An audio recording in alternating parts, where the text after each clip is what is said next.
तो हम आ गए हैं अपने इस नए एक सीरीज के साथ, श्रृंखला के साथ। और पहला एपिसोड हमने आपसे वादा किया था, हमने सुबह एक पोस्टर रिलीज किया था और बड़े आनंद फानंद में इसकी तैयारी हुई है। तो आप सबसे पहले आप सबका स्वागत रेनेसां की बात करने के लिए। रेनेसां यानी कि जिसको कुछ लोग कहते हैं पुनर्जागरण, कुछ लोग कहते हैं नवजागरण। जिस रेफरेंस पे हम बात करेंगे, दरअसल नवजागरण के लिए ही हम ये कोशिश कर रहे हैं। तो हमारे साथ हर सोमवार और हर गुरुवार प्रोफेसर जगदीश्वर चतुर्वेदी रहेंगे, जो बात करेंगे रेनेसां पर, उसके इतिहास पर, दुनिया में कैसे आया, देश में कैसे आया। मैं हूं मयंक। मेरी भूमिका सिर्फ इतनी होगी कि मैं हर बार इंट्रोड्यूस करूंगा, विषय प्रवेश जिसे कहते हैं, और वो करके मैं यहाँ से जो है चुपचाप निकल जाऊंगा, क्योंकि उसके बाद आप होंगे और प्रोफेसर चतुर्वेदी होंगे। आज हम बात करने वाले हैं राम मोहन राय पे, लेकिन उसके पहले उनके बारे में तो आपको प्रोफेसर साहब बताएंगे ही। मैं आपको बता दूं प्रोफेसर साहब के बारे में, तो जेएनयू के पूर्व अध्यक्ष हैं। जिनको लगता है ये बड़ी बात नहीं है, उनको जब जेएनयू के चुनाव अभी भी होते हैं तो कैसे अखबार और टीवी भर जाता है वो देख लेना चाहिए। कैसे सरकार वहाँ की राजनीति के पीछे पड़ जाती है, छात्र राजनीति के, वो भी देखना समझना चाहिए। और कोलकाता विश्वविद्यालय जो है वहाँ पर हिंदी के एचओडी रहे हैं।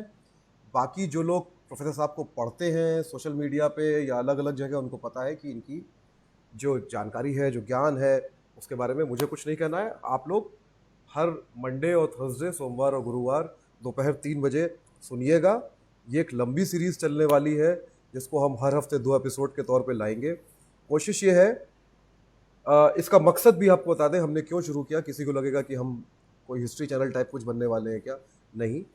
दरअसल समाज एक जड़ता की स्थिति में है, और पानी बहुत देर ठहरा रहता है तो उससे बीमारियां फैलती हैं, उसमें बैक्टीरिया भी होते हैं, मच्छर भी होते हैं, तमाम चीज़ें हैं।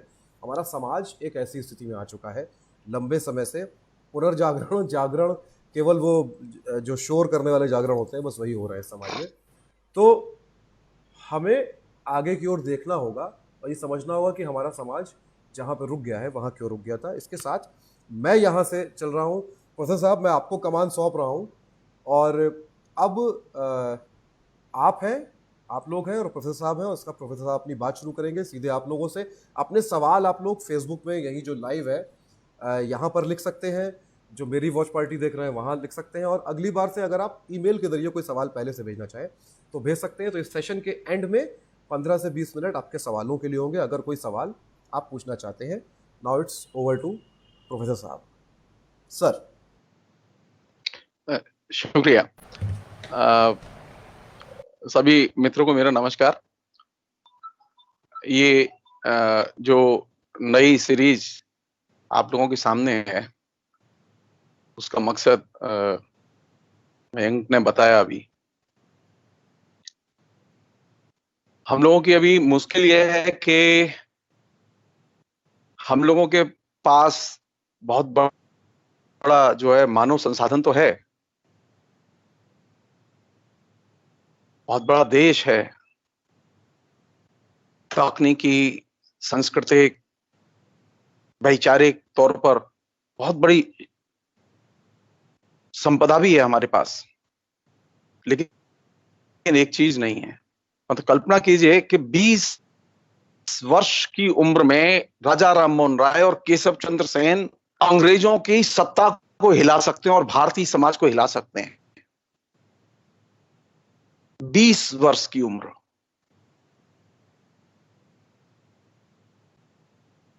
मुझे अभी दूर दूर तक हिंदुस्तान में वो 20 वर्ष का नौजवान नजर नहीं आता जिसके पास में हिंदुस्तान का सपना हो, हिंदुस्तान के समाज को एकदम हिला देने का सपना हो। राजा राममोहन राय साधारण व्यक्ति नहीं थे। 20 वर्ष का नौजवान पूरे हिंदुस्तान को, और एक ऐसा हिंदुस्तान जो कि बहुभाषी हिंदुस्तान है, बहुसांस्कृतिक हिंदुस्तान है, अनेक धर्मों का हिंदुस्तान है, और बल्कि ये कहें कि धर्मों का तो वो केंद्र है, और एक से एक ताकतवर धर्म उनका केंद्र, और विद्वान एक से एक बड़े विद्वान। जिस समय राजा राममोहन राय पैदा हुए उस समय विद्वानों की कोई कमी नहीं भारत में। और सत्ता किसकी? अंग्रेजों की। मतलब 19-20 साल का नौजवान पूरे देश को, पूरे परिवार को, पूरे समाज को, पूरे बंगाल को एकदम आंदोलित कर सकता है, यह सोचकर ही अपने आप में आश्चर्य होता है और विश्वास नहीं होता कि क्या ऐसा संभव है। जी, ऐसा संभव है। आज हिंदुस्तान में जो सबसे बड़ी, जिसकी वजह से नवजागरण के बारे में विचार करने के बारे में नए सिरे से निर्णय लिया गया कि नवजागरण पर फिर से बात की जाए। क्यों बात की जाए? हिंदी में एक पुरानी कहावत है, पाठ भूला क्यों, क्योंकि फेरा नहीं। नवजागरण का पाठ हम लोगों ने फेरा नहीं, उसका पुनर्पाठ नहीं किया, उसकी पुनर्व्याख्या नहीं की। और यही वजह थी कि आज वह आम जनता की, नौजवान की, शिक्षितों की स्मृति से गायब है। हमारे देश के अधिकांश नौजवान नहीं जानते कि नवजागरण का मतलब क्या था, राजा राममोहन राय का मतलब क्या था। तो पहली जो चुनौती है, जिसको कि राजा राममोहन राय ने अपने तरीके से एक्सेप्ट किया था, उसे हम लोग अपने तरीके से एक्सेप्ट करें। वो चुनौती क्या है? वो पहली चुनौती है, राजा राममोहन राय ने जो चुनौती अपने लिए तय की, लक्ष्य अपने लिए तय किया कि मैं भारत को नए सिरे से अर्जित करूंगा और एक आधुनिक भारत को अर्जित करूंगा। यह चुनौती आज के नौजवान के सामने भी है कि वह अगर भारत को ताकतवर भारत और एक जागरूक भारत के तौर पर देखना चाहता है, तो भारत को अपने तरीके से अर्जित करें। भारत वह नहीं है जो कि मीडिया में दिखाई देता है, भारत वह नहीं है जो कि अखबारों में दिखाई देता है, और भारत वह भी नहीं है जो सोशल मीडिया में दिखाई देता है। भारत का मतलब यह है कि भारतीय समाज में साक्षात अनुभव अर्जित करना, उसकी गहराई से पड़ताल करना और उसमें सही और गलत के आधार पर निर्णय लेना। राजा राममोहन राय ने यह सबसे बड़ा काम किया कि भारत को अर्जित करने के लिए नए भारत का सपना देख, और आज जिसे हम लोग आधुनिक भारत कहते हैं, उस आधुनिक भारत के सपने को उन्होंने पूरे हिंदुस्तान को सौंप दिया। हर पीढ़ी अपने तरीके से सपने देखती है, देश के लिए सपने देखती है। राजा राममोहन राय कोई बहुत कहने के लिए राजा नाम था उनके साथ में, लेकिन वो राजा नहीं थे। वो एक जमींदार परिवार में पैदा हुए थे। वो एक साधारण मिडिल क्लास की लाइफ, पूरी जिंदगी उन्होंने गुजारी।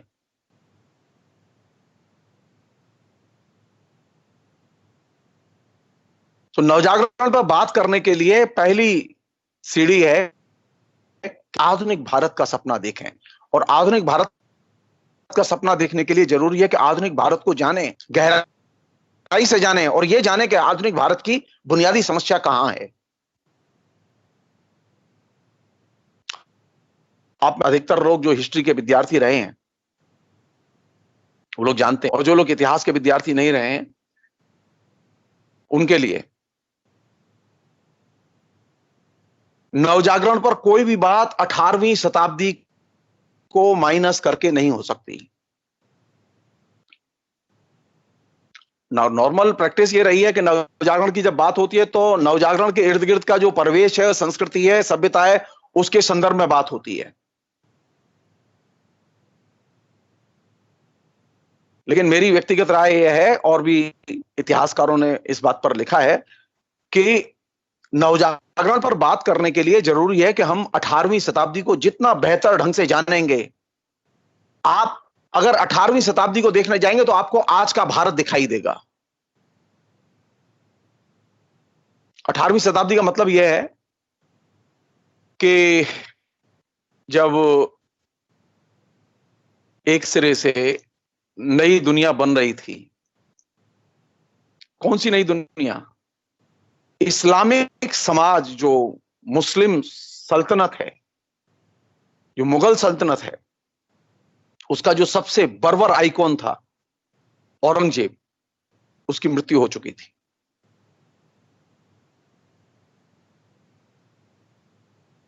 और उसके बाद जो पूरा देश अव्यवस्था से गुजरा है 18वीं शताब्दी में, जिसकी हम कम से कम बातचीत करते हैं। 18वीं शताब्दी वह शताब्दी है जिसमें कि कोई महापुरुष नहीं हुआ। 18वीं शताब्दी वह शताब्दी है जिसमें कि सबसे ज्यादा धार्मिक कट्टरतावाद पैदा हुआ।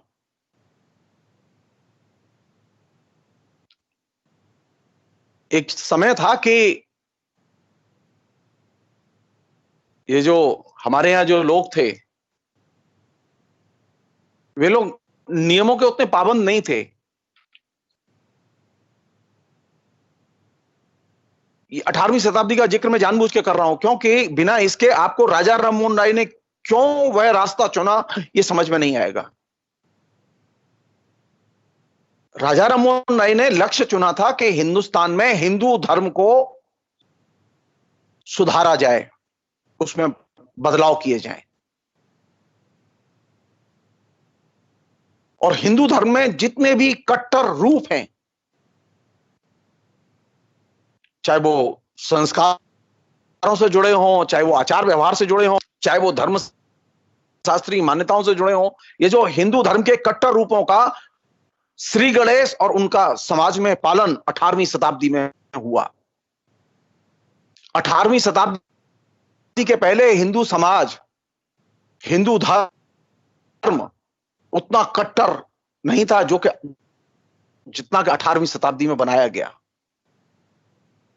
कहां खाएंगे, कहां बैठेंगे, कैसे खाएंगे, शादी होगी तो कैसे होगी, जनेऊ होगा तो कैसे होगा, क्या क्या नियम होंगे, क्या क्या देना होगा, क्या क्या लेना होगा, क्या खाओ और क्या न खाओ, किसे मानो और किसे न मानो। यानी ये जो तमाम किस्म का जो सामाजिक छुआछूत है,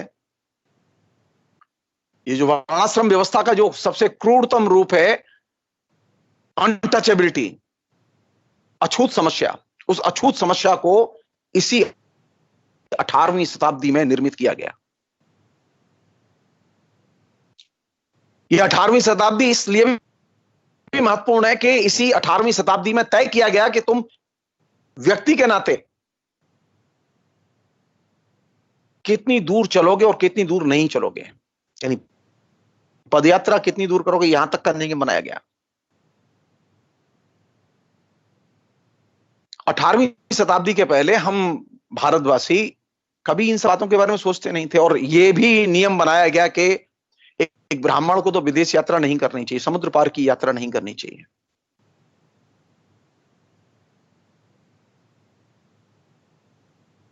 अठारहवीं शताब्दी इस अर्थ में भी महत्वपूर्ण है कि इसमें पहली बार यह नियम बनाया गया कि मंदिर में कौन जा सकता है, कौन नहीं जा सकता। तमाम किस्म की धार्मिक शुद्धता बनाए रखने के नियम इस शताब्दी में निर्मित किए गए, और इसका परिणाम बहुत साफ था कि लोग अब एक दूसरे के प्रति और ज्यादा असहिष्णु बन गए, ज्यादा कट्टरपंथी बने, और ब्राह्मणों का वर्चस्व, ब्राह्मणों पर समाज के बाकी समुदायों की निर्भरता और बढ़ती चली गई।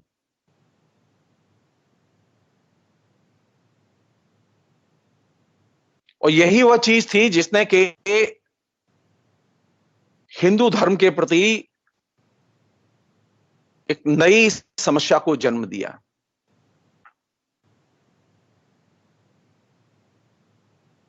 हिंदू धर्म की सबसे बड़ी समस्या क्या है?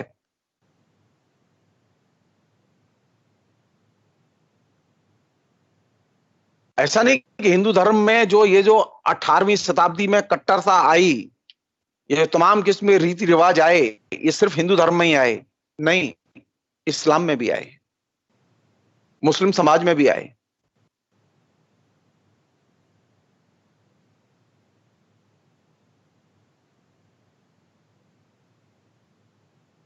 17वीं शताब्दी के उत्तरार्ध के वर्षों से लगातार इस्लामिक धर्म और मुस्लिम शासक धार्मिक कट्टरपन की नीति के पालन पर एकदम अडिग भाव से अड़े रहे और उसका पालन किया उन्होंने।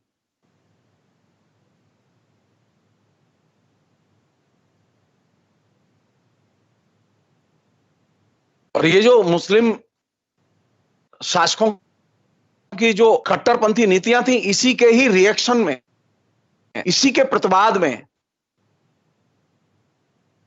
मराठाओं का, सिखों का, राजपूतों का, पठानों का जगह जगह जो विद्रोह है और प्रतिवाद है वो दिखाई देता है। और खासतौर पर औरंगजेब की जो दमनकारी नीति थी उनके खिलाफ में रिएक्शन दिखाई देता है। तो 17वीं शताब्दी के उत्तरार्ध से जो सिलसिला शुरू हुआ वो 18वीं शताब्दी में औरंगजेब के मरने के बाद और ज्यादा पीक पर पहुंचा। और ये वो परिदृश्य है जिसमें कि एक सामाजिक धार्मिक वैषम्य, कटुता, कट्टरता, यानी पहले जो मध्यकाल में अकबर के जमाने में जो सांप्रदायिक सद्भाव था, सामाजिक सद्भाव था, धार्मिक सहिष्णुता थी, वो धार्मिक सहिष्णुता और सामाजिक सद्भाव वो एक सिरे से गायब हुआ और वो धार्मिक असहिष्णुता और सामाजिक असहिष्णुता में कन्वर्ट हो गए।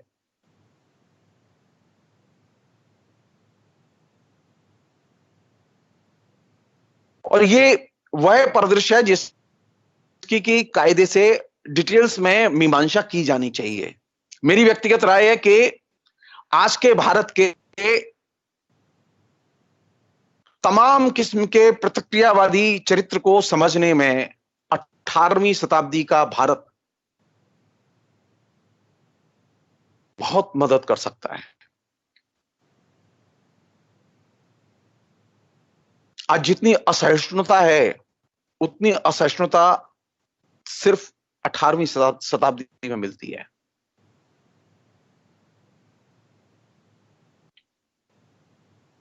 तो राजा राममोहन राय जब दाखिल होते हैं तो उनके सामने एक छोटी सी चुनौती थी। पहली चुनौती क्या थी? वे हुगली में पैदा हुए और हुगली में 1774 ईस्वी में उनका जन्म हुआ, एक जमींदार परिवार में, छोटा जमींदार। और उनका जो पूरा का पूरा सामाजिक परिवेश था, उस सामाजिक परिवेश में एक ब्राह्मण परिवार की जितनी भी सामाजिक मान्यताएं, रीतियां, रिवाज वो हो सकते हैं, वो सब मौजूद थे। और वो जो धार्मिक सामाजिक पूर्वाग्रह वे भी मौजूद थे। और आयरनी देखिए लाइफ की,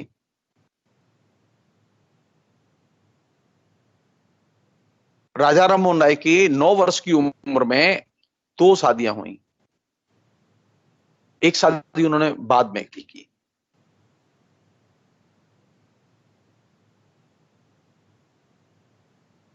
राजा राममोहन राय की भाभी राजा राममोहन राय के सामने जिंदा सती कर दी गई, जला दी गई। उन्होंने आंखों से देखा और ये उनके जीवन पर इस घटना ने सबसे गहरा प्रभाव छोड़ा। राजा राममोहन राय के लिए जो सोशल रिफॉर्म का मूवमेंट था वो सिर्फ एक दूसरे के घर में पैदा हुई समस्या नहीं थी, वो उनके घर की समस्या भी थी। वे अपनी भाभी को सती होने से नहीं रोक पाए। वे बाल विवाह को नहीं रोक पाए, अपने बाल विवाह को नहीं रोक पाए।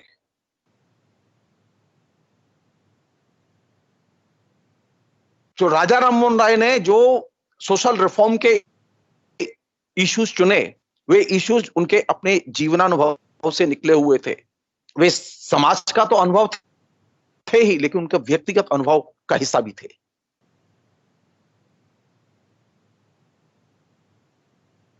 और ये जो चीज थी इसने उनके अंदर एक तेज रिएक्शन, तेज प्रतिक्रिया पैदा की। और वो प्रतिक्रिया क्या थी? वो प्रतिक्रिया ये थी कि सबसे पहले अगर कोई चीज करनी है, क्योंकि हिंदुस्तान में लोग धर्म को सबसे ज्यादा प्यार करते हैं, धर्म को सबसे ज्यादा मानते हैं, इसलिए धर्म पर बात करते समय बहुत सावधानी की जरूरत होती है। हिंदुस्तान में कोई भी सामाजिक सुधार धर्म को माइनस करके संभव नहीं है, क्योंकि धर्म की मान्यताओं की, धार्मिक रीति रिवाजों की, संस्कारों की समाज में गहरी जड़ें हैं। इसलिए पहली परिवर्तन की लड़ाई अगर कहीं से शुरू होनी है तो वो धर्म के अंदर से ही शुरू होनी है।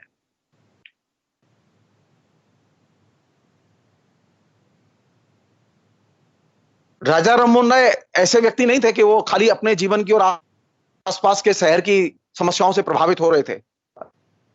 राजा राममोहन राय उनमें से थे जो कि दुनिया में जो कुछ घट रहा था उसकी उन्हें जानकारी थी। क्रांतिकारी क्या लिख रहे हैं, कहां समाज में परिवर्तन हो रहा है, किस तरह से परिवर्तन किया जाना चाहिए, इन सब चीजों को वे बाकायदा पढ़ते थे और जानते थे और लिखते थे। राजा राममोहन राय ने सिर्फ इसलिए नहीं, सहानुभूति के लिए सती प्रथा का प्रश्न नहीं उठाया। उन्हें एक ऐसे भारत के दर्शन हुए इन दो घटनाओं ने। एक तो उनके बचपन में 9 वर्ष की उम्र में उनकी 2 शादियां, और दूसरा उनकी भाभी का उनके भाई की मृत्यु के बाद परिवार के लोगों के द्वारा जिंदा जलाया जाना, सती कर देना। इन 2 घटनाओं ने राजा राममोहन राय को हिंदू धर्म के प्रति एकदम रिवेल बना दिया।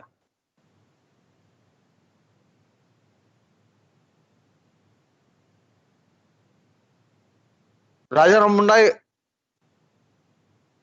कहने के लिए वो अरबी भी जानते थे, फारसी भी जानते थे, संस्कृत भी जानते थे, और बाद में उन्होंने अंग्रेजी सीखी, और वो इन चारों भाषाओं के, बंगला के अलावा इन चारों भाषाओं के अद्भुत विद्वान थे। और अंग्रेजी इतनी अच्छी लिखते थे कि उनकी अंग्रेजी की अंग्रेज प्रशंसा करते थे। मिडिल क्लास का नौजवान। सो राजा राममोहन राय जिस समय भारत के क्षितिज पर अवतरित होते हैं तो उस समय 2 घटनाएं घटती हैं। पहली चीज, हिंदुस्तान एक लिबरल हिंदुस्तान नहीं था, बल्कि एकदम धार्मिक, सामाजिक पूर्वाग्रह और कट्टरता में डूबा हुआ हिंदुस्तान था। राजा राममोहन राय ने जब हिंदू धर्म के खिलाफ में जब लिखा और तेज आलोचनाएं लिखी, तो उसका परिणाम यह निकला कि पिता ने घर से निकाल दिया। पिता से अनबन रही उनकी। वही राजा राममोहन राय, आप सोचिए कि पिता के ऊपर यह सती प्रथा का जब उन्होंने विरोध किया तो पिता ने कहा कि मैं तुमसे कोई संबंध नहीं रखूंगा। आप ब्राह्मणों के आतंक की कल्पना कीजिए कि ब्राह्मणों कितना असर होगा। राजा राममोहन राय की उम्र 19-20 साल, और वो हिंदुस्तान के मर्म पर उन्होंने, और ऐसे मर्म पर चोट की जिस पर कि कोई प्रश्न उठाने के लिए तैयार नहीं था। आधुनिक भारत अगर अर्जित करना है तो आधुनिक भारत अर्जित करने के लिए पहली शर्त है कि हिंदू धर्म में सुधार किया जाए।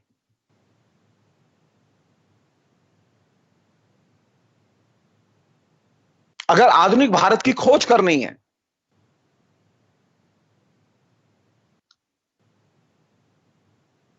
तो भारत में व्याप्त जो कुरीतियां हैं, रूढ़ियां हैं, जो एकदम सड़ी गली सामाजिक मान्यताएं, उनको नष्ट किया जाए, उनके खिलाफ सवाल खड़े किए जाएं। और तरीका क्या था? बहुत ही सिंपल तरीका। राजा राममोहन राय ने पहले अपने लिए एक छोटी सी, जैसे कि यंग लोग करते हैं, उन्होंने एक छोटी सी अपने एक गोष्ठी बनाई उसमें वो तमाम लोग शामिल किए जो उस समय के इनलाइटेंड लोग थे। उसमें वे भी थे, द्वारकानाथ टैगोर भी थे, जो उनके मतों से एकदम मतभेद रखते थे। सो द्वारकानाथ टैगोर और दूसरे लोगों को साथ लेके जब उन्होंने छोटा सा ग्रुप बनाया, तो उसमें सिर्फ वो धर्म की, नीति की, इनकी चर्चाएं, सामाजिक समस्याओं की चर्चाएं और ट्रांसलेटेड रचनाओं के जरिए, क्योंकि संस्कृत में रचनाएं थी या फारसी में रचनाएं थी। आप ये भी कह सकते हैं एक छोटे छोटे स्टडी सर्कल टाइप थे। अब संयोग की बात देखिए आप, राजा राम मोहन राय जो रास्ता चुनते हैं, वो पूरे देश को में कोशिश करते हैं, वो घूमते हैं। वो तिब्बत भी गए, और तिब्बत गए तो तिब्बत से लौट के जब आए तो बड़े दुखी थे, क्योंकि वहां तिब्बत में जो उन्होंने बौद्ध धर्म का रूप देखा और बौद्ध धर्म की पूजा और प्रतिष्ठा और मूर्ति की पूजा और प्रतिष्ठा देखी, उससे बड़े दुखी हुए।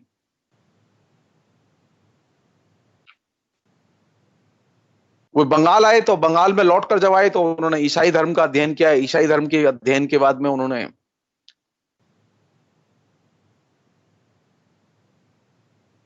पहले उनकी राय बहुत अच्छी थी ईसाई धर्म के बारे में, लेकिन जब अध्ययन किया तो राय बदल गई।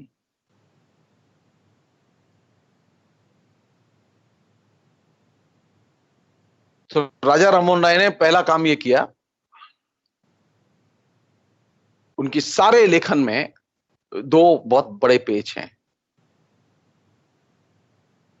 पहला पेज है जिससे कि वो भारतीय समाज की चाबी मानते हैं, वो ये जाति प्रथा और जाति पात के भेदभाव। और दूसरा पेज जिसे वो सबसे महत्वपूर्ण मानते हैं, जहां से कि वो हिंदुस्तान को खोलना चाहते हैं, वो है मूर्ति पूजा।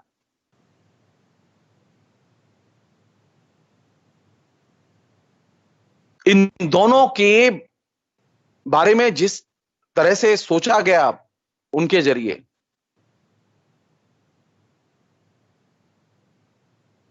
उसमें एक चीज उन्होंने अंडरलाइन की कि जाति प्रथा जब तक रहेगी ये मूर्ति पूजा भी रहेगी, और मूर्ति पूजा जब तक रहेगी ये जाति प्रथा भी रहेगी। और ये दोनों चीजें कभी भी समाज को एकजुट नहीं होने देंगे और एक मत नहीं होने देंगे। और ये अपने आप में एक नई चीज थी, जिसने के एकदम पूरे जो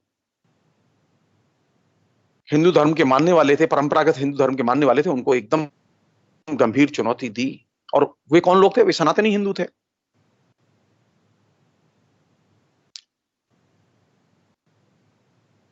राजा राममोहन राय ने अपने लिए एक नई दुनिया चुनी, हिंदू धर्म की दुनिया, ऐसी दुनिया जिसमें मूर्ति नहीं थी। भारत में कोई व्यक्ति हिंदू हो और वो मूर्ति ना हो, ये अपने आप में थोड़ी सी, और वो भी आधुनिक काल में यंग लड़का जो कि ये सोचे कि नहीं वो बिना मूर्ति के सोच सकते हैं और बिना मूर्ति के रह सकते हैं। तो उन्होंने जो पहली जो गोष्ठी तैयार की थी, उसका नाम दिया था आत्मीय सभा। 1815 में ये गोष्ठी बनाई उन्होंने, छोटी सी। और इस सभा में निबंध, लेख, किताबों के अंश, इनके जरिए प्रचार होता था। और उसमें उन्होंने लिखा एक जगह, कोट, हिंदू मूर्ति पूजा की विचित्र प्रणाली से जो समाज के ताने बाने के लिए किसी अन्य देव पूजन प्रणाली से कहीं अधिक विनाशकारी है। उत्पन्न कठिन और हानिकर रीतियों पर लगातार विचार करने के बाद अपने देशवासियों से स्नेह के कारण मैं बाध्य हुआ हूं कि उन्होंने भ्रांति स्वप्न से जागृत करने के उनको भ्रांति स्वप्न से जागृत करने के सभी संभव प्रयत्न करूं और उन्हें शास्त्रों से परिचित कराकर इतना समर्थ बनाऊं कि वे सच्ची आस्था के साथ प्रकृति के, ईश्वर के अद्वैत और सर्वव्यापी स्वरूप का चिंतन कर सकें। अनकोट।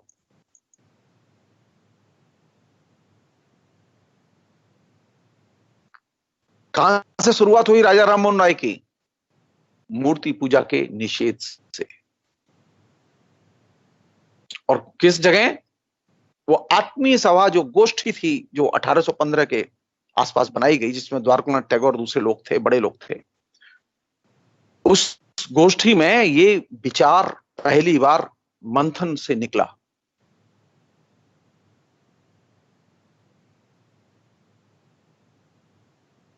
राजा राममोहन राय जब ईसाई धर्म पढ़ा तो ईसाई धर्म के खिलाफ में आलोचना करते हुए उन्होंने एक पैम्पलेट लिखा 1820 में, the guide to peace and happiness, यानी ईसा मसीह के उपदेश और शांति और सुख के मार्ग। ये बुकलेट उन्होंने पब्लिश की, और ये जब बुकलेट पब्लिश हुई तो उससे ईसाईयत के लोग सबसे ज्यादा डिस्टर्ब हुए। और उन्होंने क्या किया? उन्होंने इसमें ईसा मसीह के विचारों में कोई धांधली नहीं की। ईसा मसीह के विचार जैसे थे वैसे ही पेश किए। सिर्फ एक चीज उन्होंने नहीं की, जिसकी वजह से मिशनरीज के लोग नाराज थे। ये जो चमत्कार, जो बहुत सारे अंधविश्वास जो ईसा मसीह को लेकर प्रचलन में थे, ईसाई धर्म को लेकर प्रचलन में थे, उन सब की उन्होंने तीखी आलोचना की।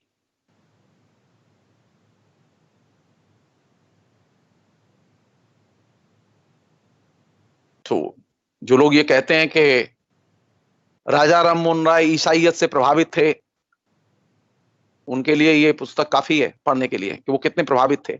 हाँ, एक चीज जरूर थी, उनकी चिंता थी कि भारत में एक रुझान देखा जा रहा था कि ईसाई मिशनरीज अपने यहां हिंदुओं की भर्ती कर रही थी, तो लोग ईसाई धर्म की ओर न जाएं, हिंदू धर्म में रहें। यह चिंता थी राजा राममोहन राय की।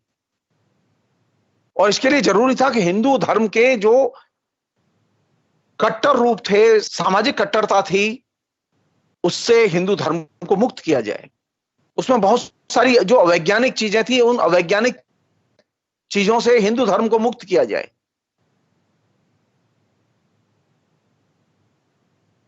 लेकिन सोल पर्पस यह नहीं था कि ईसाईयत का प्रचार करना है या ईसाईयत का सार खाली विरोध करना, बल्कि एक पर्पस यह भी था कि जो धार्मिक कट्टरता है, चाहे वो ईसाइयों में हो चाहे वो हिंदुओं में हो, अंधविश्वास जो ईसाइयों में है, चमत्कारवाद जो ईसाइयों में है, जो हिंदुओं में है, इन चमत्कारवाद और अंधविश्वास की दोनों की उन्होंने तीखी आलोचना की।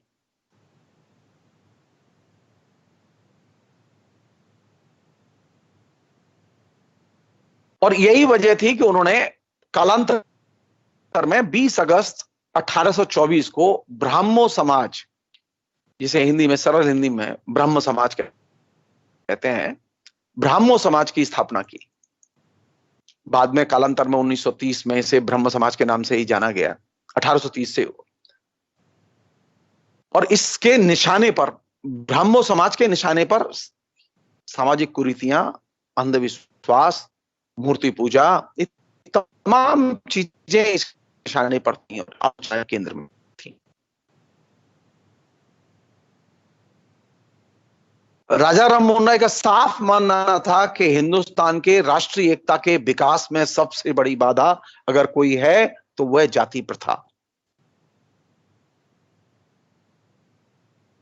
और इसको एक चुनौती के तौर पर देखते हुए उन्होंने स्वयं एक मुस्लिम लड़के को गोद लिया और अपना बेटा बनाया और सारे समाज के सामने उदाहरण पेश किया।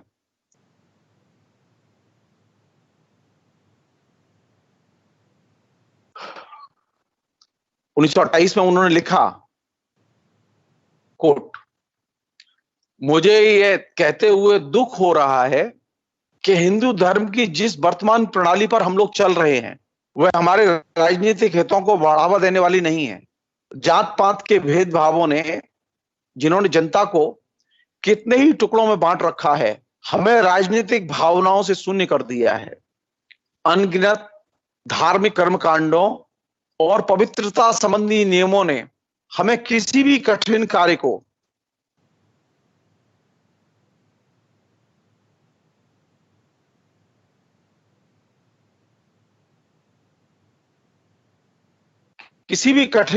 को उठाने के पूर्णतः अयोग्य बना दिया है। मेरा विचार है कि इस हिंदू धर्म में कुछ ना कुछ परिवर्तन होने ही चाहिए, कम से कम इसलिए कि हमको राजनीतिक से लाभ हो और जनता को सामाजिक सुख मिल सके। हिंदू धर्म के जरिए राजनीतिक लाभ हो, ये धारणा पहली बार राजा राममोहन राय के यहां आती है। और उस समय उनके दिमाग में सिर्फ एक महत्वपूर्ण चीज थी कि सामाजिक कट्टरता से हिंदू धर्म को बाहर निकाला जाए और जो कुरीतियां समाज में प्रचलन में है, उन कुरीतियों को निशाना बनाया जाए और ब्रिटिश सरकार पर दबाव डाला जाए कि वो उनके खिलाफ में कानून बनाए। और ये वे राजनीतिक लाभ चाहते थे। इसका राजनीतिक लाभ का मतलब ये नहीं कि हिंदू धर्म को सांप्रदायिक किया जाए। सती प्रथा एक समस्या थी, बाल विवाह एक समस्या थी और वो हिंदुओं की समस्या थी। बहुपत्नी प्रथा एक समस्या थी, विधवा विवाह एक समस्या थी। और ये सारी समस्याएं तब तक हल नहीं हो सकती थी जब तक कि आप समाज की तमाम रीति नीति, इन सब के बारे में एक पॉलिटिकल नजरिया और एक पॉलिटिकल पहल न करें। राजा राममोहन राय के पहले तक जितने भी सामाजिक सांस्कृतिक कुरीतियों और पूर्वाग्रहों के प्रति जो पहल होती थी वो व्यक्तिगत होती थी। राजा राममोहन राय का सबसे बड़ा कंट्रीब्यूशन यह है कि राजा राममोहन राय ने सामाजिक कुरीतियों और रीतियों के खिलाफ में आंदोलन को एक सामूहिक विचारधारात्मक आंदोलन की शक्ल दी। पहले लोग अपनी समस्याओं से निजी तौर पर लड़ते थे, राजा राममोहन राय भी इग्नोर कर सकते थे इस बात को, लेकिन राजा राममोहन राय ने ये नहीं किया। उन्होंने सामाजिक कुरीतियों और समस्याओं को विचारधारा के तौर पर देखा और विचारधारा के तौर पर ही लोगों को, यानी एक मांग पत्र बना के, विचारधारा के तौर पर देखने का मतलब यह है कि जब आप सामूहिक तौर पर एक मांग पत्र तैयार करें और मांग पत्र को सरकार को दें, मांग पत्र को समाज के सामने पेश करें किसी संगठन के नाम से, व्यक्तियों के नाम से, तो पहली बार देश में विचारधारा के आधार पर जनता को गोलबंद करने की, जनता की सामूहिक मांग को उठाने की प्रक्रिया की शुरुआत राजा राममोहन राय ने की।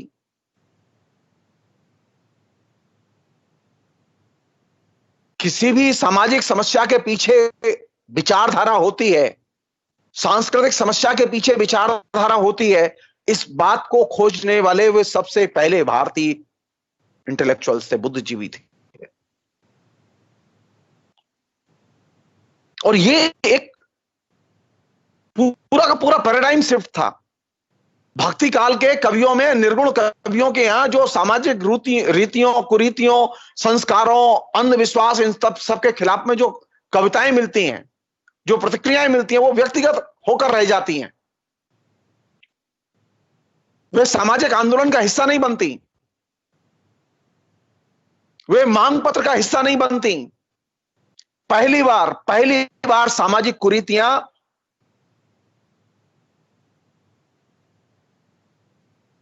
राजनीतिक मांग पत्र का हिस्सा बनती हैं। पहली बार हिंदुस्तान में मांग पत्र को लेकर, सांस्कृतिक सामाजिक मांगों को लेकर राजनीतिक नजरिए की शुरुआत होती है और जनता के पक्ष में राजनीतिक नजरिए की शुरुआत होती है। और यह काम कौन शुरू करता है? राजा राममोहन राय। यह साधारण चीज नहीं है। जो लोग कहते हैं ना अभी संस्कार है, संस्कार को संस्कार रहने दो, नहीं, हर संस्कार के पीछे एक विचारधारा होती है और विचारधारा को खोजा जाना चाहिए। राजा राममोहन राय का सबसे बड़ा कंट्रीब्यूशन यह नहीं है कि उन्होंने आधुनिक भारत का सपना देखा। राजा राममोहन राय का सबसे बड़ा कंट्रीब्यूशन यह है कि उन्होंने 18वीं शताब्दी में जो हर चीज के केंद्र में, बुनियाद में धर्म को प्रतिष्ठित कर दिया गया था। मध्यकाल में धर्म एकदम केंद्र में था, लेकिन 14वीं शताब्दी में, 15वीं शताब्दी में, 13वीं शताब्दी में, 12वीं शताब्दी में वहां धार्मिक सहिष्णुता थी। लेकिन 18वीं शताब्दी में इन सबको रिप्लेस करके धार्मिक कट्टरता केंद्र में आ जाती है। और राजा राममोहन राय का सबसे बड़ा कंट्रीब्यूशन यह है कि उन्होंने धार्मिक कट्टरता और धर्म को रिप्लेस करके मनुष्य को हर चीज के केंद्र में प्रतिष्ठित किया। पहले धर्म के आधार पर और धर्म के हित के आधार पर हर चीज के निर्णय होते थे। राजनीति में निर्णय क्या होगा, यह धर्म के आधार पर तय होगा। संस्कृति में क्या होगा, यह धर्म के आधार पर तय होगा। दर्शन में क्या विचार में प्राथमिकता से तय होगा, यह धर्म के आधार पर तय होगा। लेकिन पहली बार ऐसा होता है राजा राममोहन राय के आने के बाद में, धर्म को वो अपदस्थ करते हैं और वो मनुष्य को प्रतिष्ठित करते हैं। क्या वैचारिक विमर्श का आधार, सामाजिक परिवर्तन का आधार धर्म नहीं मनुष्य होगा। और ये बहुत बड़ी क्रांति चीज थी। राजा राममोहन के घर में लोग एक्सेप्ट करने के लिए तैयार नहीं थे, समाज में एक्सेप्ट करने के लिए तैयार नहीं थे। राजा राममोहन राय ने जिस समय सती प्रथा का विरोध किया, उस समय सती प्रथा के समर्थन में राजा राममोहन राय के साथ में जितने लोग थे उससे 10 गुना ज्यादा लोग उनके खिलाफ थे। लेकिन राजा राममोहन राय ने संख्या नहीं देखी। उनका मानना था सती प्रथा एक बर्बर प्रथा है और इसे नष्ट होना चाहिए। जबकि सती प्रथा के समर्थन में हजारों लोगों ने कलकत्ते में जुलूस निकाले थे। और राजा राममोहन के साथ में कुछ 100 लोग थे।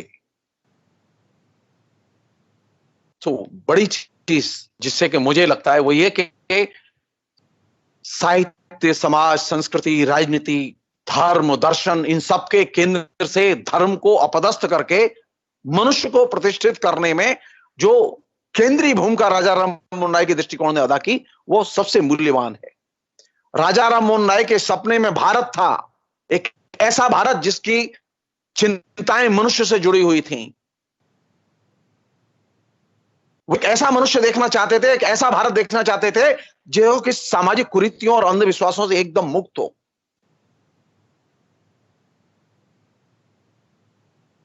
दिक्कतें थी राजा राममोहन राय के भी, समाज और उसके दृष्टिकोण में दिक्कतें थी, लेकिन ये एक सबसे ऐसी अनडिस्प्यूटेड चीज है जिसमें कोई दिक्कत नहीं है। राजा राममोहन राय राष्ट्रवादी थे। वो कहते थे कि मैं मानवतावादी राष्ट्रवादी हूं।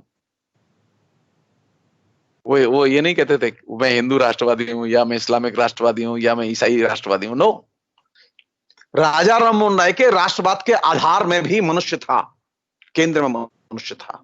पहले मानवतावादी राष्ट्रवाद, मानवतावाद।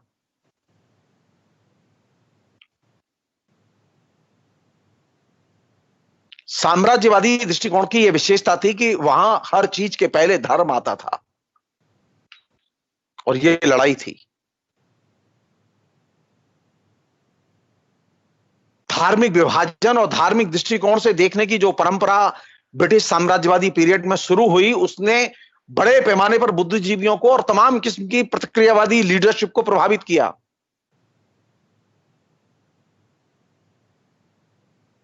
राजा राममोहन राय धर्म को मानते थे, धर्म को जानते थे और धर्म को बदलना भी जानते थे। हमारे यहां स्थिति है कि धर्म को मानते तो धर्म को जानते भी हैं, लेकिन धर्म को कैसे बदला जाए इसे नहीं। सो नवजागरण की जो सबसे दूसरी मूल्यवान चीज है वो क्या, कि धर्म कोई शाश्वत और अपरिवर्तनीय चीज नहीं है, बल्कि धर्म को भी बदला जा सकता है। और राजा राममोहन राय ने ये करके दिखाया कि धर्म बदला जा सकता है।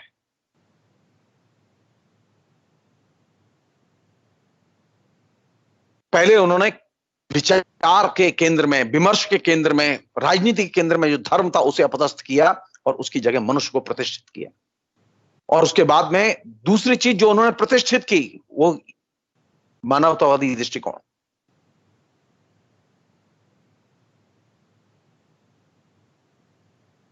वो धर्म जाति के आधार पर दृष्टिकोण के पक्षपाती नहीं थे। उन्होंने लिखा एक जगह,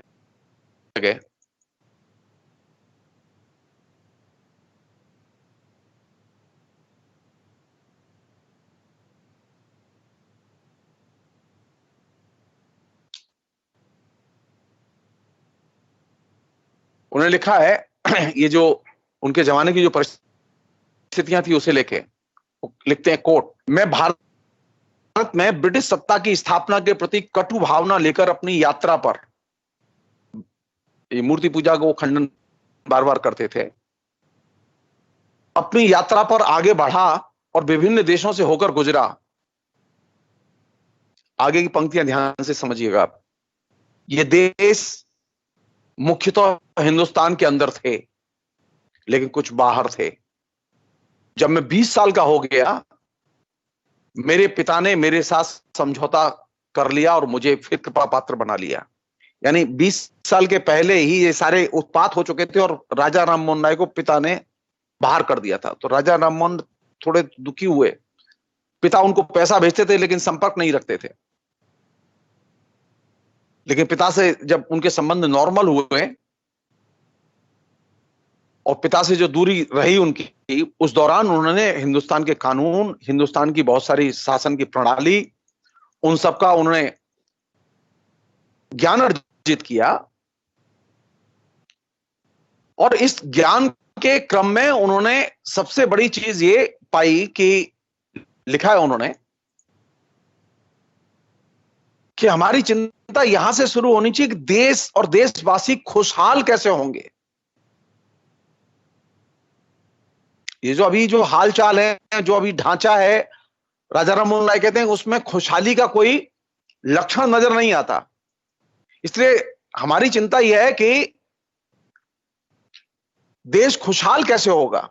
हम लोग सब अच्छी तरह से जानते हैं कि उस समय ये जो मूर्ति पूजा का जो प्रसंग था उसमें सबसे बड़ी समस्या ये थी कि हमारे यहां जितने लोग रहने वाले हैं उतने ही भगवान भी हैं। तो राजा राममोहन राय ने इस राष्ट्रीय एकीकरण के लिए इस मूर्ति पूजा और उसके वैविध्य के जंजाल से देश की जनता की मनोदशा को निकालने के लिए एक रास्ता निकाला और उन्होंने बहुदेववाद और मूर्ति पूजा का निषेध किया और इस बात पर जोर दिया कि भगवान तो सिर्फ एक होता है। और ये जो वेदांत से उन्होंने एकेश्वरवाद लिया, उस वेदांत से प्राप्त एकेश्वरवाद के जरिए उन्होंने विभिन्न धर्मों की और विभिन्न धर्मों की मूर्ति पूजा की आलोचना की। और इस आलोचना में जाहिर है कि पहली लड़ाई जो कि हर रिफॉर्मिस्ट के साथ हुआ उसकी पहले घर में ही होती है। तो पिता के ऊपर ब्राह्मणों का दबाव आया। उन्होंने कहा कि ये जो आपका बेटा नास्तिक है, ये भगवान को नहीं मानता, पूजा नहीं करता। और ये चेंज, ये साधारण चेंज नहीं था।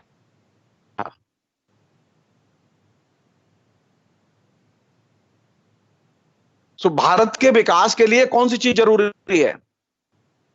भारत को अर्जित करने के लिए कौन सी चीज जरूरी है? भारत के बारे में सपना देखने के लिए कौन सी चीज जरूरी है?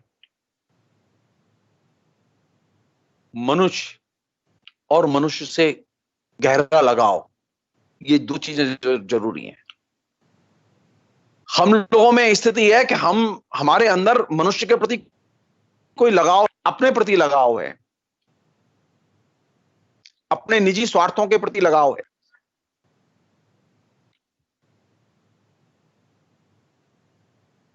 राजा राममोहन राय के क्रम में एक और चीज घटी जो कि हर दृष्टि से थोड़ी सी,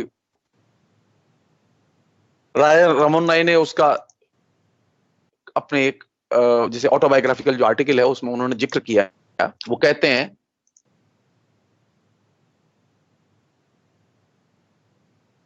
यानी अगर आप सोशल रिफॉर्म की बात करने जाएंगे, आप अगर इस्टेब्लिश धर्म के खिलाफ में अगर बोलने जाएंगे तो क्या संभावनाएं हो सकती हैं? जो आइसोलेशन राजा राम मोहन राय ने झेला और जो उत्पीड़न राजा राम मोहन राय ने झेला, वह उत्पीड़न या उससे भी अधिक उत्पीड़न आप झेल सकते हैं।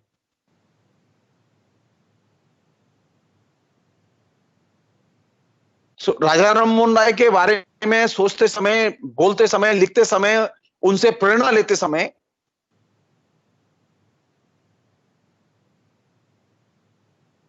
ये तो एक परेशानी होगी कि आप परिवार में हैं और परिवार के बाहर हैं। जैसे कि राजा राम मोहन राय थे, वो थे परिवार का हिस्सा, लेकिन परिवार से एकदम बाहर थे। परिवार में प्रचलित कोई भी मान्यता, रीति रिवाज उनको नहीं मानते थे। राजा राम मोहन राय ने बंगला का अखबार शुरू किया, राजा राम मोहन राय ने हिंदी का अखबार शुरू किया। बंगला की पत्रिका संवाद कौमुदी को 1821 में और 1822 में मिरातुल अखबार, ये दोनों अखबार उस जमाने में नवजागरण के संदेशवाहक अखबार माने जाते थे।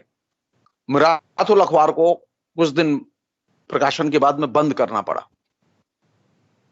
क्योंकि किसी व्यक्ति ने, ईस्ट इंडिया कंपनी किसी ऑफिसर ने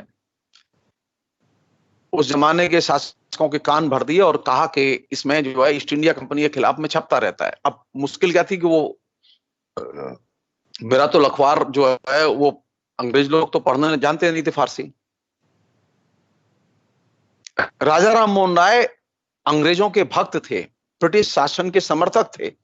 इसके बावजूद शासकों के कान भर दिए गए और कहा गया कि इस अखबार में ईस्ट इंडिया कंपनी के खिलाफ में चीजें छपती रही हैं। एक कोई अदना किस्म का ब्रिटिश ऑफिसर उनसे नाराज हो गया और उसने शिकायत कर दी, और उनकी उस शिकायत पर उस अखबार को बंद कर दिया गया। राजा राम मोहन राय ने इस अखबार को खुलवाने के लिए लंदन तक प्रयत्न किया, लेकिन वो सफल नहीं हुए। और यही वो प्रक्रिया थी जहां से कि अभिव्यक्ति की आजादी की लड़ाई शुरू होती है, और अभिव्यक्ति की आजादी का डॉक्यूमेंट्स पहली बार तैयार होता है। वहां जो उन्होंने प्रीवी काउंसिल में, वहां सर्वोच्च अदालत में जो उन्होंने अपने तर्क पेश किए, वे तर्क आज अभिव्यक्ति की आजादी एक पवित्र डॉक्यूमेंट्स के तौर पर गिने जाते हैं।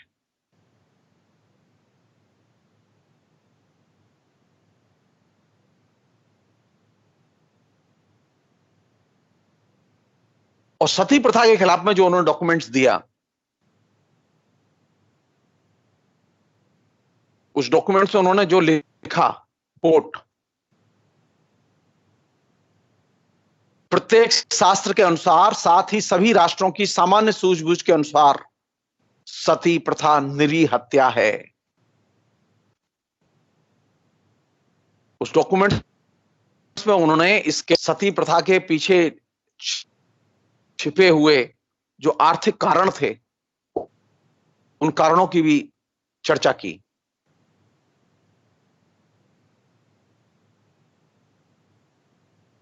उस जमाने में लोग एक बार शादी, अगर किसी महिला की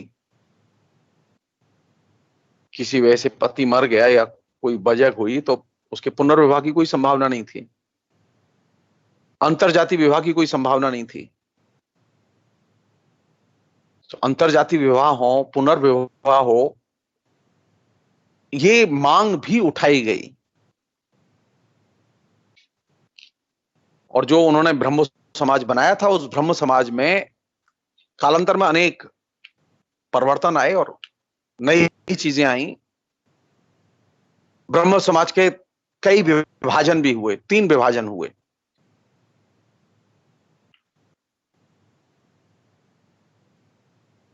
लेकिन जो सबसे मूल्यवान चीज ब्रह्म समाज ने दी,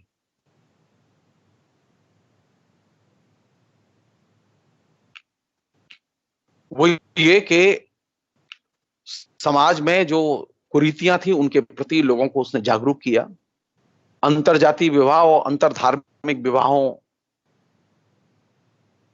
को मान्यता दिलाई उसने, बाल विवाह, विधवा विवाह, इन तमाम चीजों के खिलाफ में उसने जागरूकता पैदा की। और कालांतर में जो उसका एक मैनिफेस्टो आया, उस मैनिफेस्टो में जो चीज आई वो कालांतर में आज हमारे कॉन्स्टिट्यूशन का हिस्सा बनी। 1843 में एक मैनिफेस्टो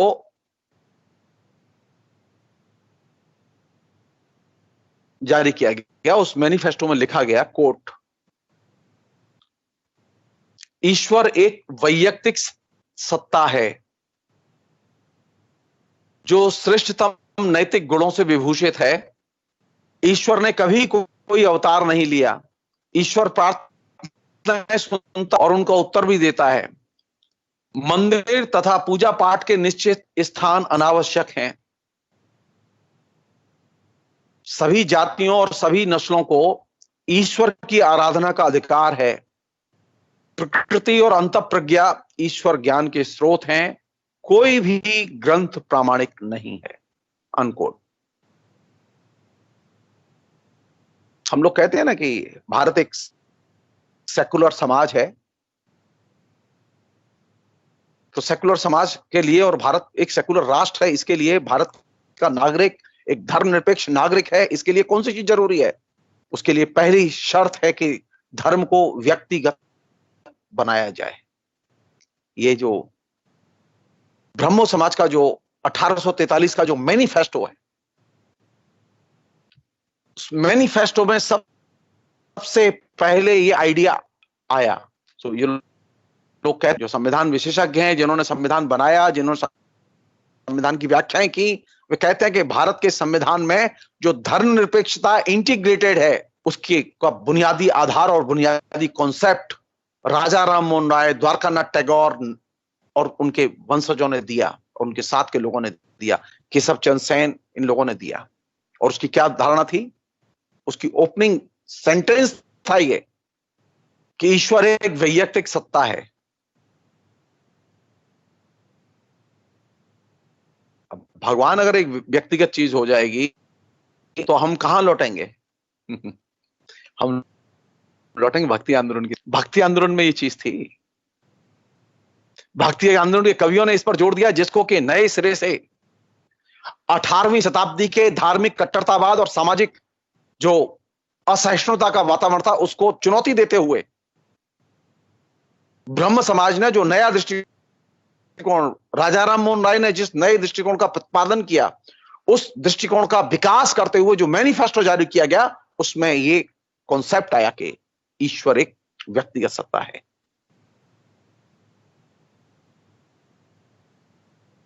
और धर्म और मंदिर और धर्म की आराधना का अधिकार, ये जितने भी छुआछूत की चीजें, मंदिर में कौन जाएगा कौन नहीं जाएगा, ये नियम कब बने? ये सब 18वीं शताब्दी में बने। शूद्रों के प्रति सवर्णों का, असवर्णों के प्रति सवर्णों का जो द्वेष और अनटचेबल भाव है, ये सब कब आया? 18वीं शताब्दी में आया। धार्मिक, सामाजिक, सांस्कृतिक भेदभाव की सारी नीतियां 18वीं शताब्दी में आई। घोषणा पत्र उन पर सीधे टिप्पणी करता है कि ईश्वर आराधना का अधिकार सबको है। शूद्रों को अधिकार नहीं था पहले। और ये बात ब्रह्म समाज की ये धारणा बहुत महत्वपूर्ण धारणा है कि मंदिर तथा पूजा पाठ के निश्चित स्थान अनावश्यक हैं। और इससे भी बड़ी चीज, क्योंकि उस समय के रिफॉर्म मूवमेंट में एक बहुत बड़ी चीज थी जो कि चली आ रही थी, जिससे कि ये आगे चला है रिफॉर्म मूवमेंट। वेद अंतिम वाक्य थे। वेद एज ए किताब, बुक बहुत महत्वपूर्ण थी। सारे हिंदू रिफॉर्मिस्ट जो है वो वेद को अंतिम सत्य मान के बात करते थे। इस कोटेशन में जो मैंने अभी आपके सामने पढ़ा, उसमें जो आखिरी पंक्ति थी वो क्या थी? कोई भी ग्रंथ प्रामाणिक नहीं है, और जो चीज प्रामाणिक नहीं है वो मान्य नहीं है।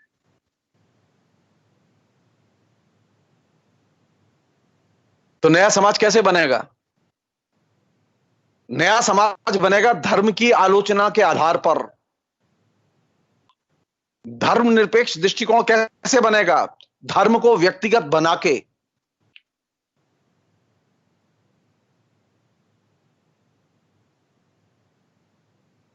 ईश्वर की उपासना में किसी भी किस्म का भेदभाव स्वीकार्य नहीं है। ये सब चीजें जो आज हमारे हिंदुस्तान के संविधान का हिस्सा हैं, ये सबसे पहले इस ब्रह्मो समाज के मैनिफेस्टो में आई।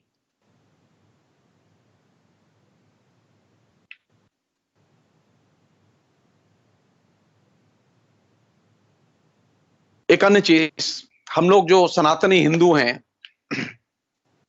हमारे यहाँ बहुत बड़ा समाज है जो सनातनी हिंदू है, और उसने सनातनी हिंदू की स्थिति है कि उसके सामने एक मूर्ति होती है और उस मूर्ति की पूजा का विधान होता है,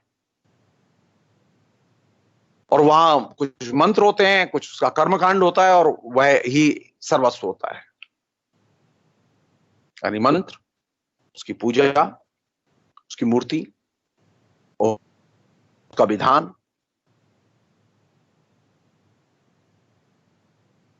और ये सनातनी धर्म की धुरी है।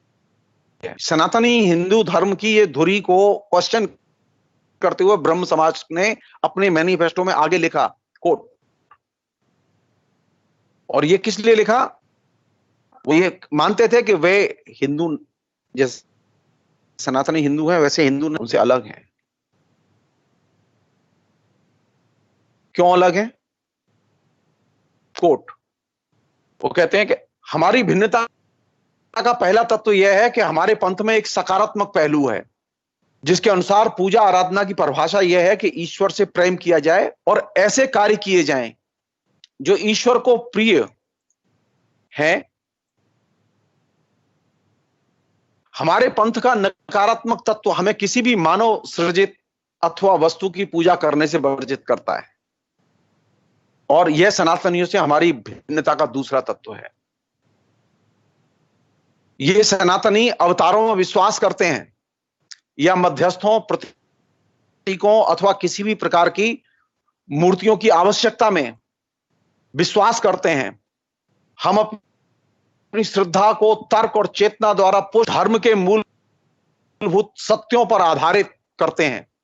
अपनी आत्मा और परमात्मा के बीच सीधे तादात्म्य के रास्ते में हम किसी भी मनुष्य, ग्रंथ अथवा मूर्ति को खड़े होने की अनुमति नहीं देते, अनकोट।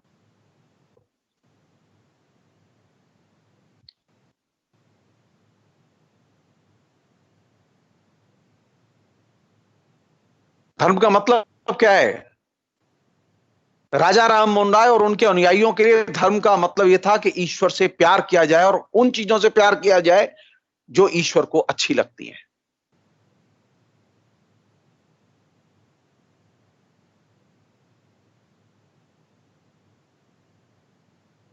ईश्वर और मनुष्य के बीच में कोई चीज नहीं होनी चाहिए।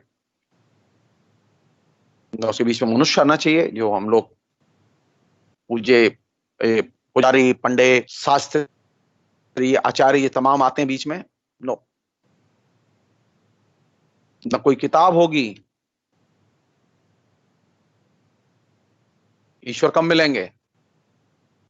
वो दुर्गा सप्तशती पढ़ेंगे तब, रामायण पढ़ेंगे तब राम, है ना? ना, ईश्वर को पाने के लिए किसी भी मध्यस्थ की जरूरत नहीं है। No middleman.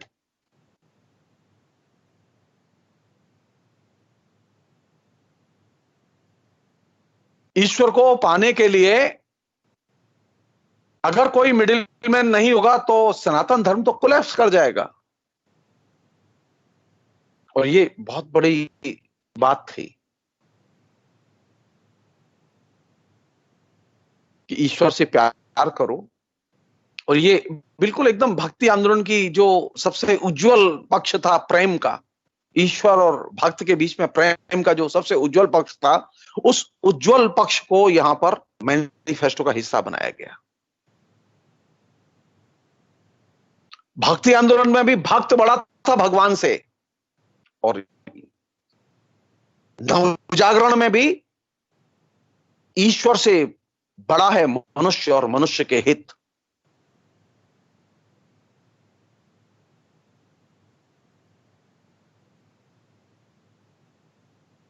और ये चीज नवजागरण को समझने में हमें मदद करती है कि हम अगर आज के दौर में धर्म पर बात करें, धर्म को परिभाषित करें, तो धर्म को परिभाषित करने की कसौटी क्या होगी?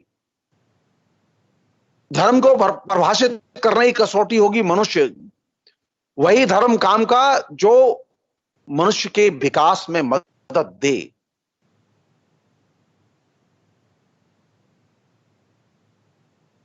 कोई मिडिलमैन की जरूरत नहीं है उसके लिए, किसी संगठन की जरूरत नहीं है उसके लिए, किसी किताब की जरूरत नहीं है, किसी मूर्ति की, किसी मंदिर की भी जरूरत नहीं है उसके लिए।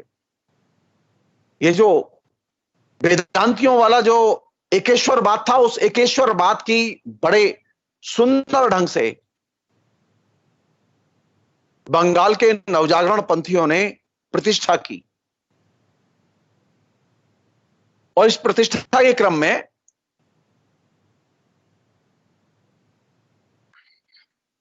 जो सबसे बड़ी चीज थी वो ये कि मनुष्य को सामाजिक तानाशाही से मुक्ति दिलाई जाए। हमारे यहां सामाजिक तानाशाही बहुत प्रबल है।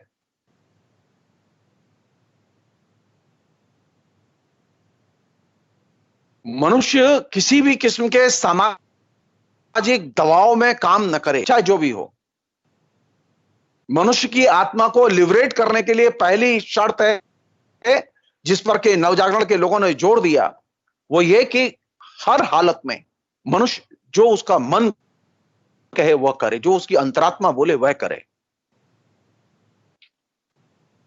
और कोई भी चीज करने के लिए यह जरूरी है कि वह समानता के दृष्टिकोण को आधार बनाए।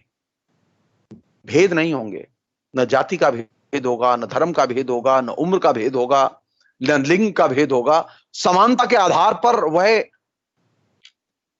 सामाजिक तानाशाही को चुनौती दे, जो तमाम किस्म के संस्कारों और रीति रिवाजों और रूढ़ियों के तौर पर समाज में छाई हुई थी। और जो व्यक्ति बंधन मुक्त होकर सोचेगा, वही सचमुच में असली देशभक्त हो। और यही वजह थी कि बंगाल के नवजागरण ने और राजा राममोहन राय के दृष्टिकोण ने आधुनिक भारत को संभव बनाया, आधुनिक भारत को जन्म दिया। तो आधुनिक भारत को निर्मित करने के लिए कौन सी चीज जरूरी है?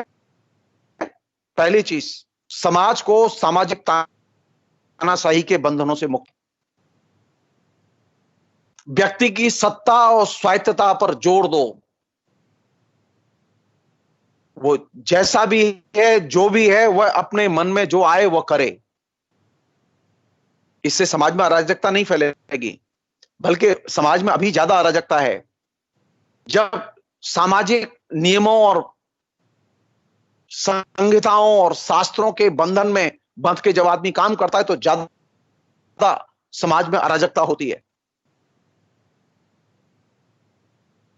और जो आदमी सामाजिक बंधनों में बंधा होता है, सामाजिक रूढ़ियों में बंधा होता है, उसके अंदर स्वतंत्र चेतना नहीं होती।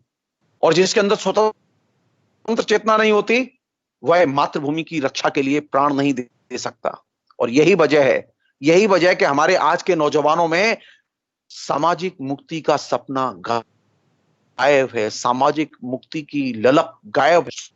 की जो आग होनी चाहिए, जो एक इच्छा शक्ति होनी चाहिए, उसके लिए सब कुछ कर गुजरने की जो आकांक्षा होनी चाहिए, वो गायब है।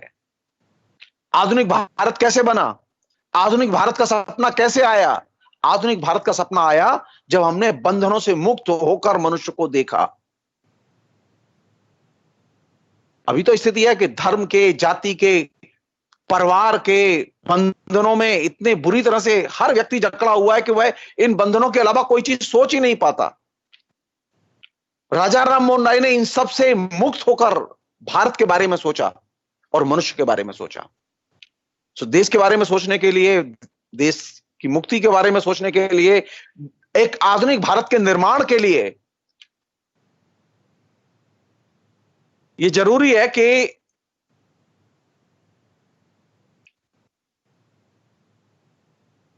एक अन्य चीज, और आखिरी बात वो ये कि एक ये आयरनी है कि जिस ब्रह्मो समाज की स्थापना राजा राममोहन राय ने की, उस ब्रह्मो समाज में कई बार टूट हुई। और क्यों टूट हुई? वो इसलिए टूट हुई, और वो अभी भी कभी भी हो सकती है, किसी भी सोशल रिफॉर्म मूवमेंट में हो सकती है प्रॉब्लम।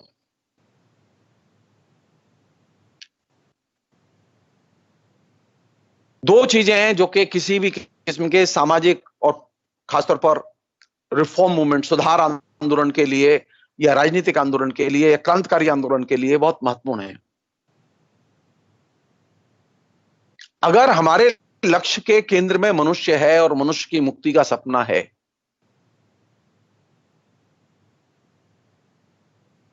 तो एक तो निज का अहम और एक निज का देवत्व, इन दो से मुक्ति बेहद जरूरी है।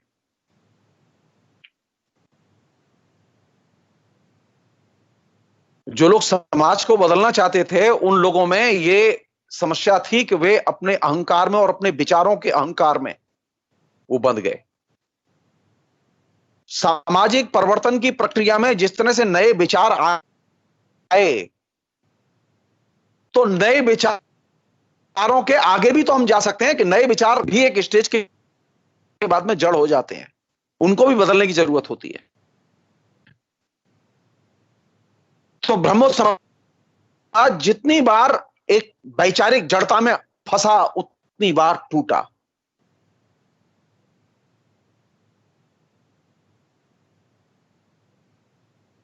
आधुनिक पीरियड की ये एक बड़ी समस्या है कि एक स्टेज के बाद में विचार जो है जड़ हो जाते हैं और वो अपने को दोहराने लगते हैं और आप नए विचार खोज नहीं पाते। दूसरी चीज यह कि जो विचारों के प्रचारक होते हैं, प्रतिपादक होते हैं, वे जब अपने अहंकार के शिकार होते हैं या अपने अहंकार को महत्वपूर्ण मानने लगते हैं या फिर अपने अंदर ही देवत्व की अनुभूति से ग्रसित होते हैं, तो आंदोलन या संगठन टूट जाते हैं। और यही वजह थी कि ब्रह्मो समाज भी टूटा, और एक बार नहीं 3 बार टूटा।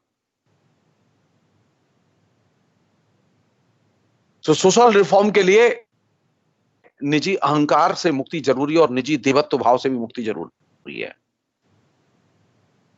सिर्फ एक चीज, मनुष्य से प्रेम और मानवीय दृष्टिकोण, ईश्वर से प्रेम और मानवीय दृष्टिकोण, देश से प्रेम और देश की जो स्मृति है उससे प्रेम। राजा राममोहन राय अपनी स्मृतियों को, अपने देश की परंपरा को, अपने देश की जो तमाम उपलब्धियां हैं उनको, ज्ञान की उपलब्धियां उनको दरकिनार करके महान नहीं बने। तो आज के अगर हम नौजवानों की बात करें, तो नौजवानों को अगर अपने पैर पर खड़ा होना होगा, ज्ञान के रास्ते पर आगे बढ़ना होगा, तो अपनी जो भारत की परंपरा है उनके बारे में जानना चाहिए। परंपराओं के बारे में आलोचनात्मक विवेक से काम लेना चाहिए। राजा राममोहन राय ने आलोचनात्मक विवेक से परंपराओं का मूल्यांकन किया, उनके बारे में राय स्थिर की। इसलिए बार बार परंपराओं की और स्मृति के भी पुनर्मूल्यांकन की जरूरत होती है। बार बार राष्ट्र के और राष्ट्र के सपने के भी पुनर्मूल्यांकन की जरूरत होती है। अगर राष्ट्र का सपना एक कंज्यूमर का सपना होगा, तो अब तय मानिए राष्ट्र कभी भी बचेगा नहीं। राष्ट्र कोई यूज एंड थ्रो की चीज नहीं है कि आपने इस्तेमाल किया और फेंक दिया। राजा राममोहन राय के लिए राष्ट्र का मतलब था कि हिंदुस्तान में रहने वाले लोगों से प्यार और उनकी उन्नति के लिए एक सकारात्मक कार्यक्रम के बारे में सोचना। सती प्रथा स्त्रियों के प्रति खुली बर्बरता थी, खुली हत्या थी।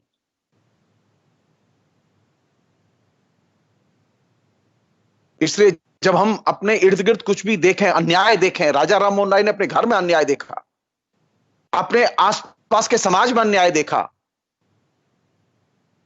कलकत्ता के सवर्ण लोगों में, बंगालियों में सती प्रथा थी। राजा राम मोहन राय स्वयं सवर्ण थे और उन्होंने सवर्णों के अंदर प्रचलित सती प्रथा का विरोध किया। उन्होंने यह नहीं सोचा कि सवर्ण नाराज हो जाएंगे, वो उनके जाति भाई हैं। जी नहीं। यानी अपनी जाति की चेतना से हटके स्त्री के पक्ष में खड़ा होना, मानवता के पक्ष में खड़ा होना, यह बड़ी चीज थी। और यही चीज राजा राम मोहन राय को आधुनिक भारत का निर्माता बनाती है। राजा राम मोहन राय साधारण व्यक्ति नहीं थे। एक बात और थी कि राजा राम मोहन राय के पास में एक साथ कई चेहरे थे। मसलन जब वो विदेश जाते थे तो वे विदेश में जब जाते थे तो वहां पर भारत के बारे में अच्छी अच्छी बातें कहते थे। भारत के पुराने जमाने में ऐसे लोग होते थे, पुराने जमाने में इस तरह के लोग सोचते थे। लेकिन जब वो भारत में आते थे और भारत की जनता से बात करते थे तो भारत की जनता को बताते थे कि तुम्हारे समाज में क्या क्या रूढ़ियां हैं, क्या क्या कुरीतियां हैं, तुम्हें क्या क्या दूर कर। वो देश के बाहर जब जाते थे तो देश की प्रशंसा करते थे कि हमारे देश के लोग ऐसे थे, हमारे देश के लोग ऐसे थे। और जब देश में आते थे तो बताते थे कि हमारे देश में क्या क्या कुरीतियां हैं। इससे एक चीज का पता चलता है कि जो नया मध्य वर्ग राजा राम मोहन राय के साथ उभरा, उस मध्य वर्ग की प्रकृति है कि उसके पास में कई मुखौटे हैं। वो देश में कुछ और बोलता है, विदेश में कुछ और बोलता है, घर में कुछ और बोलता है और बाहर कुछ और बोलता है। तो राजा राम मोहन राय के साथ में जो नया वर्ग पैदा हुआ, जिसे हम लोग मिडिल क्लास कहते हैं, जिसे हम लोग पूंजीपति वर्ग कहते हैं, इस नए उदीयमान पूंजीपति वर्ग और मध्य वर्ग की प्रकृति है कि इसके पास में कई मुखौटे हैं। एक मुखौटा वह जिसे वो इस समाज को दिखाता और एक मुखौटा वह जो इस समाज के बाहर दिखाता है। सो आखिरी लेसन यह कि राजा राम मोहन राय के चरित्र में, उनके व्यक्तित्व में, उनकी आइडेंटिटी में कई मध्यवर्गीय आइडेंटिटी छिपी हुई हैं और वे चीजें हमें आज के मध्य वर्ग की प्रकृति को समझने में मदद कर सकती हैं। बहुत बहुत शुक्रिया। Thank you. जी प्रोफेसर, मैं वापस आ गया हूँ और मुझे उम्मीद है कि आपको मेरी आवाज़ अब मिल रही होगी। आपको मेरी आवाज़ मिल रही है? जी जी, अब मिल रही होगी। तो मैं वापस आ गया और एक सवाल है मेरा। ये जो मैं ये जानना चाहता हूँ कि मतलब ये जो हम लगातार चूंकि बात कर रहे हैं कि उनको अपने ही समाज से विरोध झेलना पड़ा और झेलना ही था, उसमें तो कोई शक नहीं था।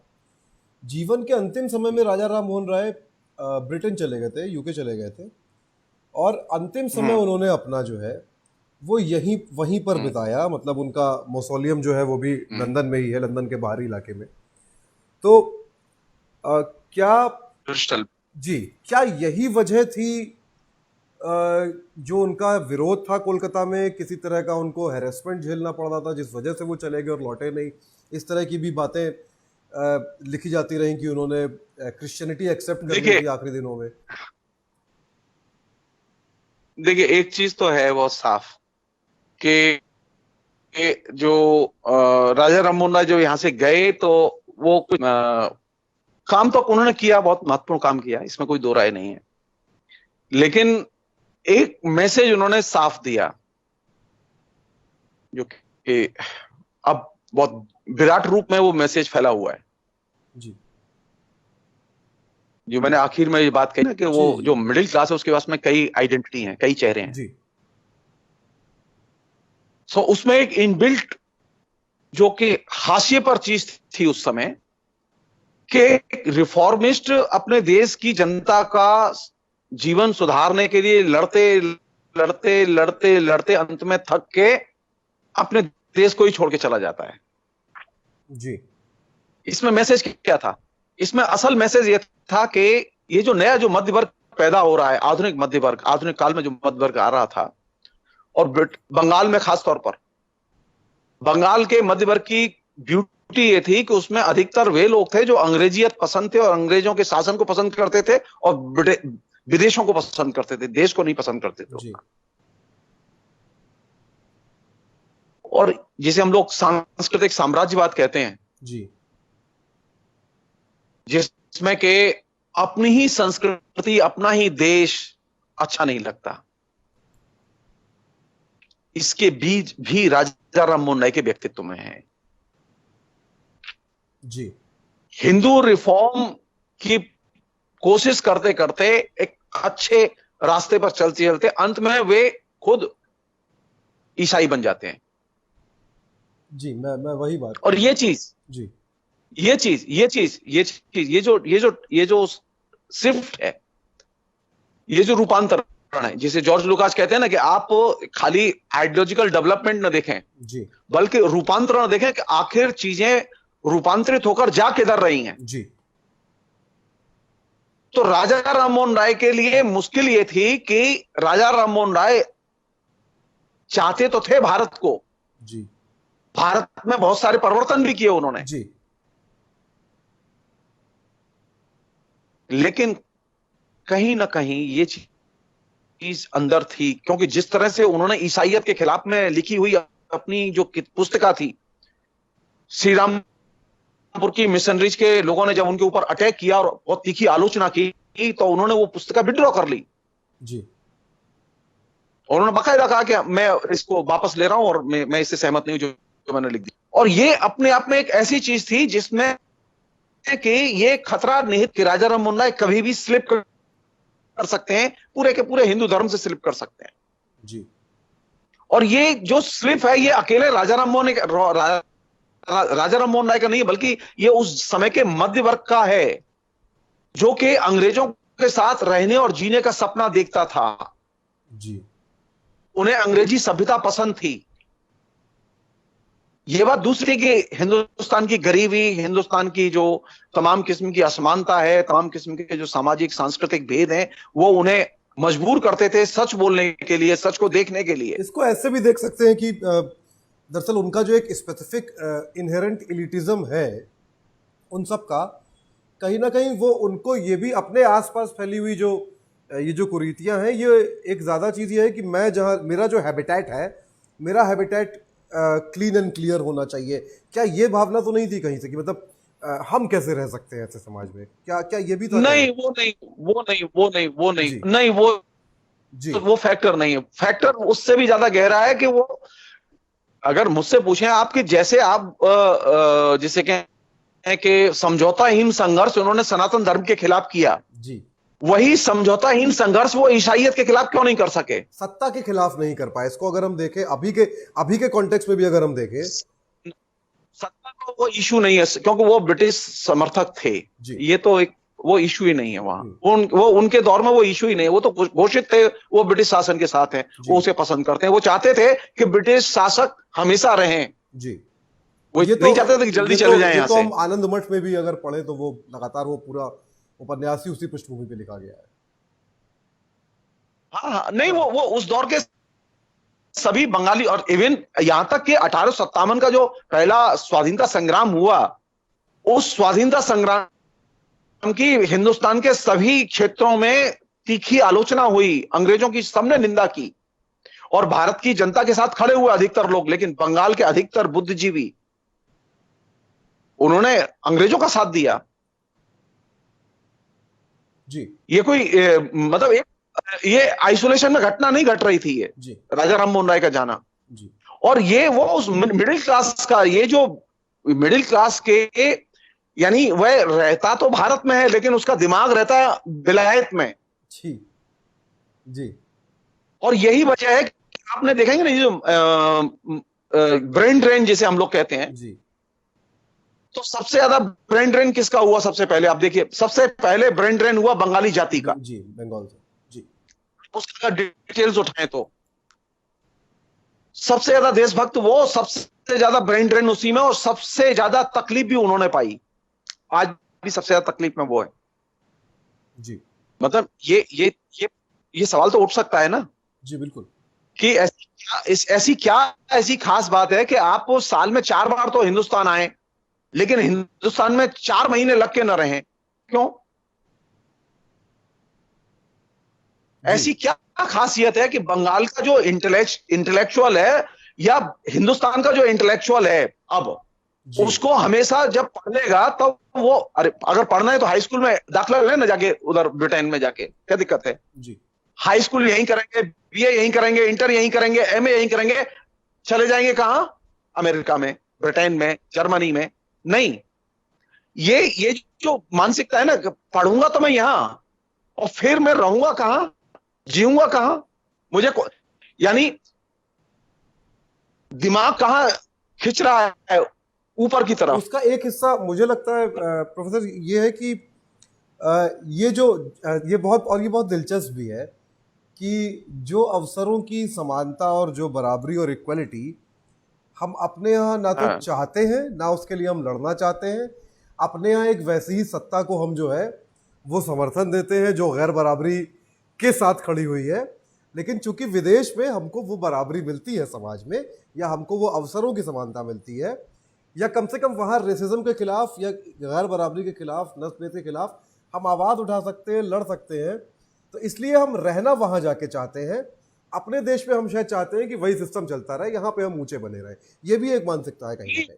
उसमें नहीं, उसमें एक बहुत डीप रूटेड हेटरेट है, मैं आपको बहुत साफ कहूं। जी जी बहुत देश के प्रति एक होता है ना, गहरा लगाव, जी जैसे रविन्द्रनाथ टैगोर में था। जी रविन्द्रनाथ टैगोर ने हिंदुस्तान नहीं छोड़ा, जी लेकिन वह लगाव जो है वो राजा राममोहन राय में दिखाई नहीं देता, वह लगाव अमर सेन में दिखाई नहीं देता। मैं बहुत साफ कह रहा हूं इस बात को। अरे वह जो इंटेलेक्चुअल, जो आपकी कैपेसिटी है, इंटेलेक्चुअल जो क्षमता का विकास है, वो तो हिंदुस्तान में भी हो सकता है, और हुआ है। आपकी कौन सी पढ़ाई विदेश में हुई थी? ये जो कल्चरल इंपीरियलिज्म जिसे हम लोग कहते हैं, जिसकी की शुरुआत उसी जमाने में हुई, उसका पहला जो टारगेट है वो क्या है? आप जहां पैदा हुए हैं आप उसी से नफरत करें, जिन लोगों के बीच में पैदा हुआ उनसे नफरत करें।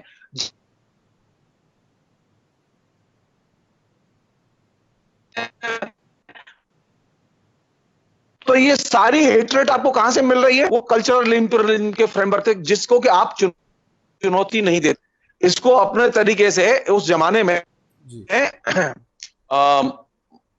एक नाटक लिखा था, लेखक का नाम याद नहीं आ रहा, लेकिन उसमें ये नाटक का नाम याद आ रहा है, क्या इसी को सभ्यता कहते हैं। तो वो ब्रिटिश इंपीरियलिज्म की जो भक्ति है बंगला में, वो बहुत ही अकल्पनीय भक्ति है और बहुत भयानक है, वो अभी भी है।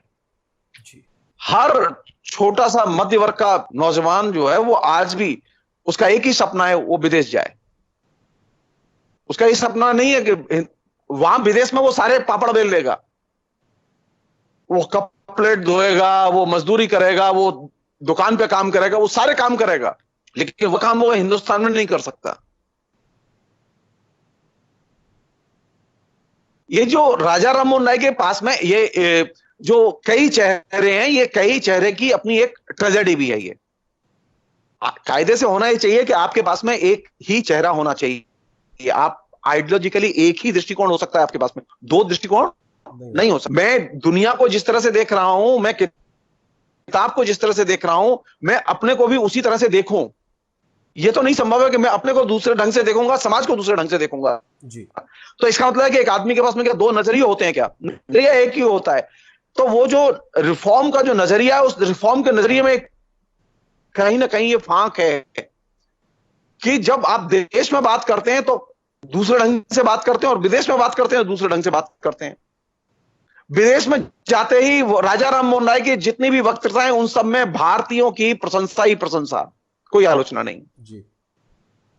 और देश में सिर्फ आलोचना ही आलोचना। जी, गांधी और बुद्ध इसका मतलब है कि जैसे विदेश में गांधी और बुद्ध ये याद आ कैसे जाते हैं, ये कैसे संभव है, ये कैसे संभव है, हमारे ये कैसे वर्तमान संभव है? जो राष्ट्र प्रमुख है उनको भी विदेश में गांधी और बुद्ध याद आते हैं, उनको भारत में नहीं याद आते हैं।